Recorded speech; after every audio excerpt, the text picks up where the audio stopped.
Alright, so I'm going to show you a quick tutorial about quadratic vertices. Alright, so what's the significance of the vertex for quadratics? What is so important about it? Well, as you can see from the picture of this right here is the vertex. Represents that point right there. And it represents the local or global, in this case, minimum or maximum of the function. So right there, it's as small as it's ever going to get. If you notice, the function never goes down here. If you had this parabola going the other way, then it would be the maximum. It can never go over that value, but for here, there's a minimum.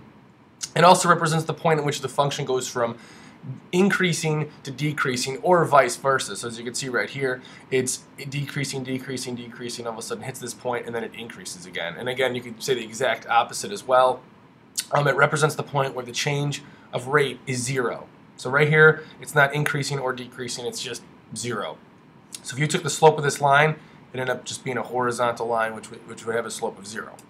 And last but not least, it represents the axis of symmetry of the parabola. So if you take that x value right there, it's going to be x equals whatever the axis of symmetry is right there, going straight up and down.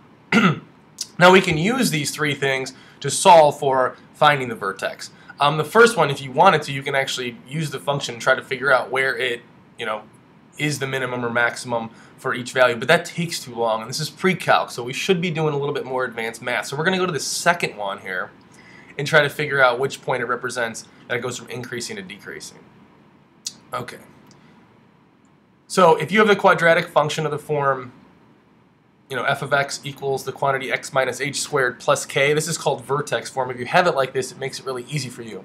There's no value of x that can be input for x minus h squared, so this value right here, where it can be negative. So if you put any value in here, it's always going to be positive because of this squared. You can make it negative afterwards by putting a negative sign out here, but for this value just right here, it can never be negative. So it's always going to be in a similar direction every single time, which is going to be positive. The x minus h squared value can only be positive or 0. The value of h, thus, of that causes this to be the value of 0 represents the vertex. So whenever you have x minus h and it's 0, that represents the vertex. So that's what you'd be filling in for, x. H would always be given.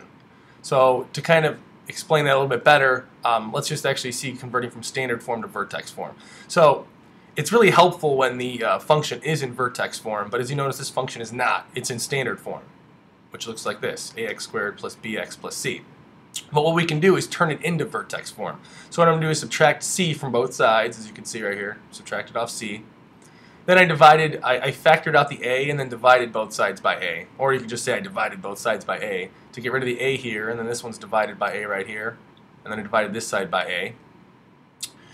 Next, I took I completed the square on this b over a right here. So I took the b over a, divided it by 2, and then squared it and added it to both sides. So then on this side now I have a square. So I'm going to factor this and get x plus b over 2a squared. And then if you notice, now it looks like it's in vertex form in a way. And we said that this value right here needs to equal 0 for the vertex. So what I'm going to do is I'm going to pull this value out, this value that's circled right here, and set it equal to 0.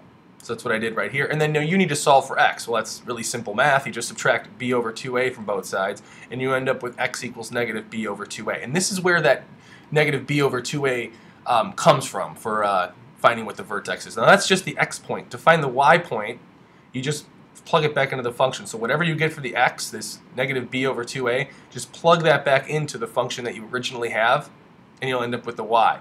And then that's your coordinate for the vertex. I hope this helps. If it doesn't, please let me know. Any other questions, please ask. Thanks.